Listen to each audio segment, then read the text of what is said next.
Mes chers amis, shalom depuis Jérusalem, nous sommes heureux de vous retrouver pour cette nouvelle émission de En tête à tête avec mon ami Harav Yoel Ben Harosh. Boker Tov. Shalom, shalom, mon ami Roni Akrish. Voilà, alors bien sûr, l'actualité nous entreprend et nous émeut, mais nous allons essayer, au-delà de l'actualité, de rester fidèles à l'enseignement qui, au-delà de tout, est à même, non pas seulement de rester un enseignement, mais de nous faire entendre et comprendre ce que veut dire cet être et ce devenir d'Israël dans une époque où l'on cherche à annihiler, bien entendu, l'identité d'Israël, annihiler le peuple d'Israël et ce qu'il représente dans le message qui est le sien depuis la nuit des temps.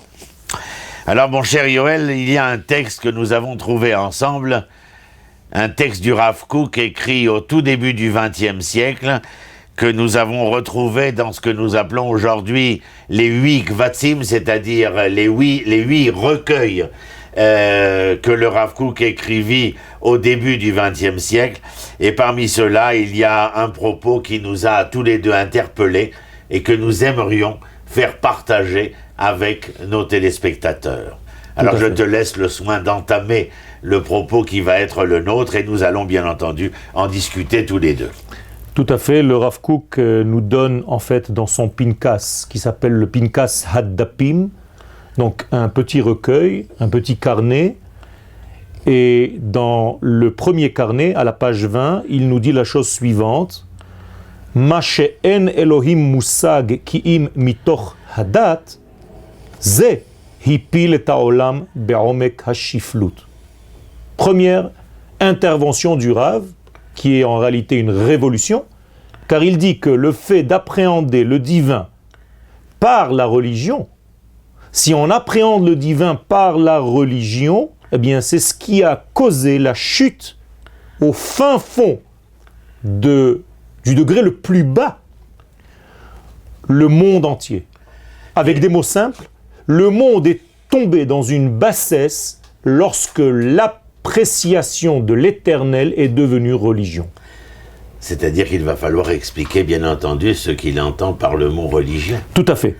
Tout à fait. Nous devons donc analyser ce texte pour savoir que lorsqu'il parle de date, ki'im mitoch hadat, si ça ne s'arrête qu'à la religion, qu'à l'aspect religieux. C'est-à-dire, précisons-le dans un mot français connu et reconnu, si la religion n'est enserrée qu'à l'intérieur du seul culte.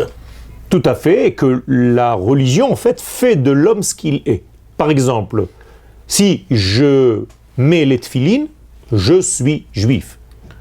Ça, c'est de la religion. Alors que nous disons, c'est parce que j'appartiens à l'ensemble d'Israël que j'ai le devoir de mettre les tefilines, parce que les tefilines sont un ordre divin pour la nation tout entière. Donc ça ne commence pas par moi. Sur lequel on peut dire, si se servir de cet exemple-là, que la chose va beaucoup plus loin que le seul culte de mettre la tefilin. Tout à fait. Puisque l'on peut, dans une analyse beaucoup plus réfléchie, analytique, comprendre que ces phylactères qui sont sur le front et sur le bras, eh bien, touchent l'un à la raison et l'autre au cœur des choses, venant d'une certaine manière contrecarrer la pensée chrétienne émise par Pascal dans ses pensées. Eh bien, chez les Hébreux, au-delà du seul culte de l'accomplissement de l'acte, faire entendre à l'homme que dans son existence personnelle, mais collective aussi, le cœur a des raisons que la raison doit connaître. Tout à fait. Alors, je vais résumer en fait ce qu'on vient de dire. Ce n'est pas l'action qui fait l'homme, ce n'est pas les mitzvot qui font le juif, c'est le juif qui applique des mitzvot. C'est complètement différent. J'entends bien. Je lis et tu essayes d'intervenir. Va à Elohim tsarir sheyeh noda mikol hachaim, mikol havaya. Ou mimele yeh yadua bechol hachaim ou bechol havaya. Alors voilà. Le Rav vient de corriger donc immédiatement pour ne pas nous laisser dans cet abîme en nous disant que si l'appréhension de l'éternité se passe par la religion seulement, eh bien, ça fait descendre le monde au plus bas niveau. Eh bien, il dit, pour contrecarrer cela, que chaque fois que nous parlons de Elohim, et Elohim en plus, c'est l'attribut divin qui s'habille dans la nature, bien, dit le Rav, quand tu t'appliques à comprendre, et il faut connaître les noms de cette éternité qui apparaît à nous selon de différents noms, parce qu'il y a différents aspects pour apparaître dans ce monde. Eh bien, cette force de Elohim, lorsqu'elle arrive, elle doit être connue par tous les degrés de la vie, que ce soit le degré animal, végétal, animal, homme, et toute la structure de ce monde doit être remplie parce qu'elle est imprégnée du divin, et je dois tout simplement décoder comment le même divin se dévoile à différents degrés de la vie. Disons-le, par rapport à ce que tu as dit tout à l'heure, que ce divin se dévoile dans la nature, sachant que dans ce que nos sages aiment à utiliser, la guématria, c'est-à-dire qu'ils aiment bien avant en France 2 jouer aux chiffres et aux lettres,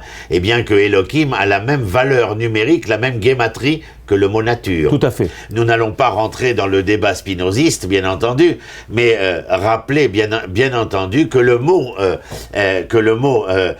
traduit ici, traduisant la nature, c'est la vie, mais que le mot vie en hébreu, contrairement à ces consonances dans les langues étrangères, le mot ici est pluriel. Tout à fait.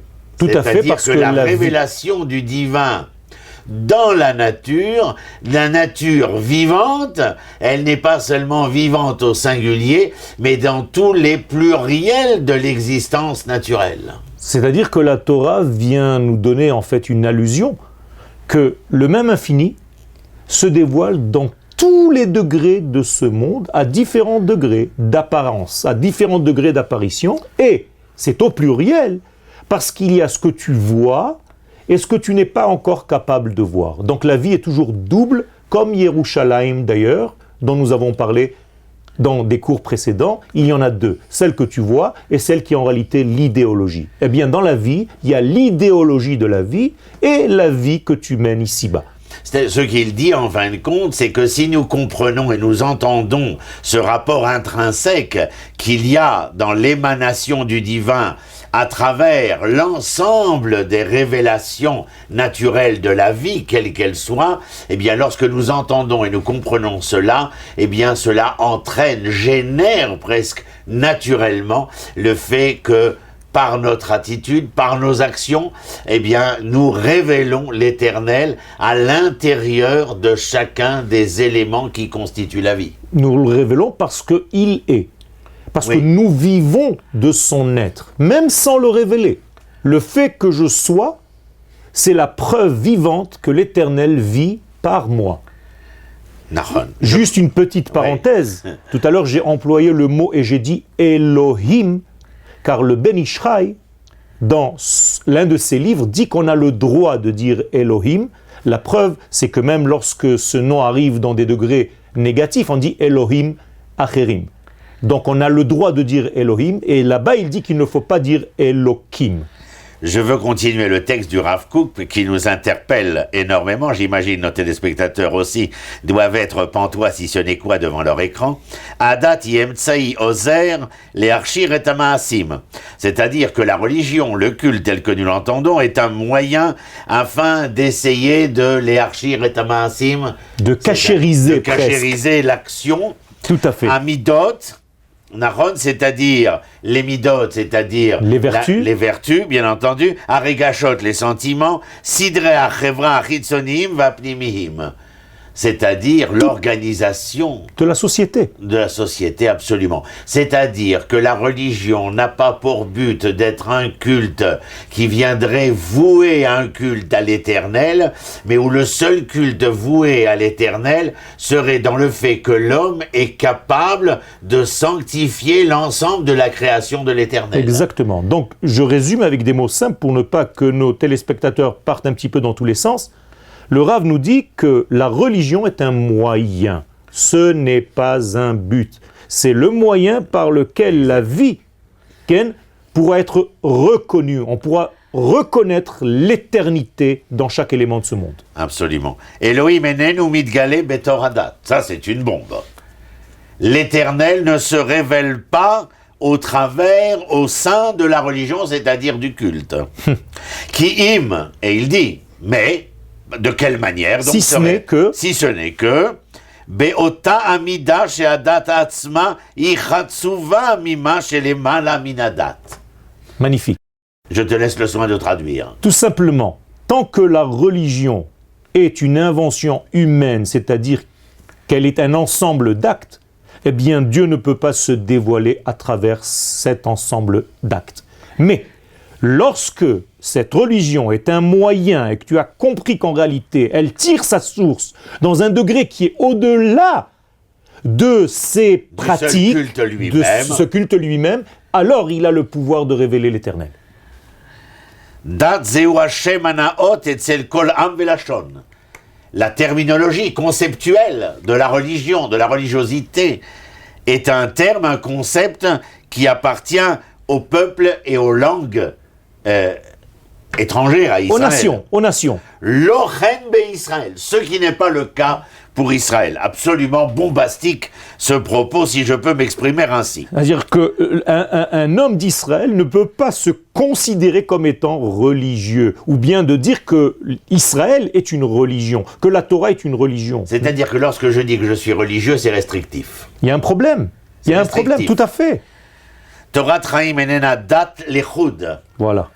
C'est-à-dire que Torah Traim, c'est-à-dire que le vécu, la vie. Voilà. La Torah est une vie. La Torah, c'est la vie. Ken, là il dit Torah Traim enena dat lechud. Tout à fait. Ce n'est pas seulement un concept religieux. Tout à fait. Un événement culturel. Cicéron, lorsqu'il veut définir le mot religion, religiore, il dit que c'est la reconnaissance de l'être créateur. Et le culte que l'on voue à ce créateur, non pas Israël. Israël reconnaît que le créateur est un, mais il ne lui voue pas un culte. Et si jamais il doit reconnaître l'Éternel, c'est à travers la reconnaissance de ce que l'Éternel a fait. Tout à fait. Donc, moralité, la Torah qui est la nôtre est une Torah Traim, donc une Torah de vie. Et qu'est-ce que c'est? Comment on peut la définir? C'est tout simplement la révélation du divin. C'est ce qu'il dit. Torah Traim shelanu idgalut Elohim. C'est tout. Notre vie est la révélation de ce qu'est l'Éternel. Amidgale mitorah beyachad kemikol havaya. Donc la religion, entre guillemets, c'est une partie par laquelle, en d'autres termes, il y a d'autres éléments par lesquels le même divin, toujours l'être unique, infini, se révèle. Donc la religion n'est qu'une parcelle parmi tant d'autres, c'est-à-dire parmi tous les éléments de ce monde. C'est-à-dire que le culte en lui-même n'est révélateur que de sa dimension partielle de ce que la Torah représente de manière absolue. Tout à fait. C'est-à-dire que nous pouvons dire que le seul culte religieux est relatif par rapport à l'absolu de la Torah. Tout à fait. On va dire même à la limite que ce culte est un moyen de dessiner, entre guillemets, à notre niveau, l'infini. Mais je peux le faire par les autres degrés qui se trouvent dans toute la création tout entière. Dans ce que nous disons là, j'ai véritablement l'impression que le fait que le culte nous a permis d'une certaine manière, car il ne faut pas le dénigrer, le culte nous a permis de survivre. Tout à fait. Mais maintenant que nous revenons, c'est-à-dire que nous sommes dans la situation du retour, eh bien nous devons passer à la vie. À la Torah, c'est-à-dire... À la vie, plus à la survie. Voilà, c'est cela. Donc c'est la viviscience qu'il y a dans ce retour et qui s'exprime à travers la Torah, car le Rav revient plusieurs fois Kemikol à Havaya. Tout à fait. C'est-à-dire à travers l'ensemble de l'existence. Or le mot existence veut dire expérience et on retrouve ici quelque chose qui ressemblerait aussi au présent. D'ailleurs, pour compléter ce que tu es en train de dire, le nom de l'Éternel, nous l'appelons Shem Havaya, le nom de l'être. Le nom de l'existence, et non pas le nom de Dieu. Ça ne veut rien dire. C'est le nom de l'existence, c'est-à-dire que quand hu mehave oti, ani hove mehavayato. C'est-à-dire que je suis parce qu'il est à travers moi. Je ne suis que parce qu'il me fait être. De manière très descriptive, le religieux pourrait ne pas être soldat, médecin, ingénieur ou mécanicien ou balayeur ou peintre. Mais l'homme de Torah devrait l'être obligatoirement. Tout à fait, il doit être englobant tous les éléments de ce monde pour révéler l'infini. C'est ainsi que la Torah du Rav est appelée ou interpellée comme la Torah du tout. C'est pour ça qu'il dit d'ailleurs, juste un mot après, HaKodesh ve'achol u chaluk mitzadadat. Le fait d'avoir séparé le profane et le saint, ça c'est la religion qu'il a fait. Absolument. Ce qu'il dit à Elohim, ou mitgale minakol, l'Éternel se révèle à travers le tout, mitor à kodesh ou mitor à chol. C'est-à-dire à travers le saint comme à travers le profane. Tout à fait. Car il n'y a bien sûr aucun manque du vitalisme voulu par l'Éternel. Même dans le profane. Même dans le profane. Bien sûr qu'il s'y trouve aussi. Et si nous avons l'incapacité de comprendre et d'entendre le phénomène symbiose qui doit être à travers l'un et l'autre, ça c'est une faiblesse. Nous passons à côté de quelque chose. Exactement. D'ailleurs, il dit, ne mettez pas des policiers sur le Kodesh pour ne pas rentrer dans les éléments du Chol. Oui, cela est très, très intéressant et très fort aussi. C'est-à-dire que, est-ce que nous devions, ce policier, c'est véritablement très révélateur, car il y aurait donc dans le culte, par le phénomène de vouloir se préserver de tout culte étranger, alors bien sûr la nécessité d'un état policier presque vis-à-vis de ce culte-là. Mais lorsque nous sommes face à face, confrontés et acceptant la Torah dans la totalité qu'elle représente, dans la vie, alors c'est l'ouverture. Tout à fait. Et contraire à la fermeture. Tout à fait. Un mot pour terminer ? Bien, je dirais que la Torah du Rav Kook est une Torah de vie, une Torah qui sait relier le ciel et la terre, ce pourquoi le monde a été créé. Oui, moi je rajouterais aussi Torah de la totalité et du tout, et je crois que c'est grâce à cela que nous pouvons entrevoir, bien entendu, de meilleurs lendemains, car dans ce tout, bien sûr, il y a le haut et le bas, le bien et le mal, le jour et la nuit, mais qu'à travers tout cela, eh bien, nous sommes à travers, comme on dit le Maharal de Prague dans Netzar Israël, c'est au travers de ces traversées de l'obscurantisme que nous sommes capables de pouvoir entreprendre et appréhender les lumières des lendemains. Merci à vous d'avoir été avec nous, merci au Rav Yoel Ben Arosh, et nous vous disons Bezrat Hashem, à très bientôt. Shalom, shalom, depuis Jérusalem.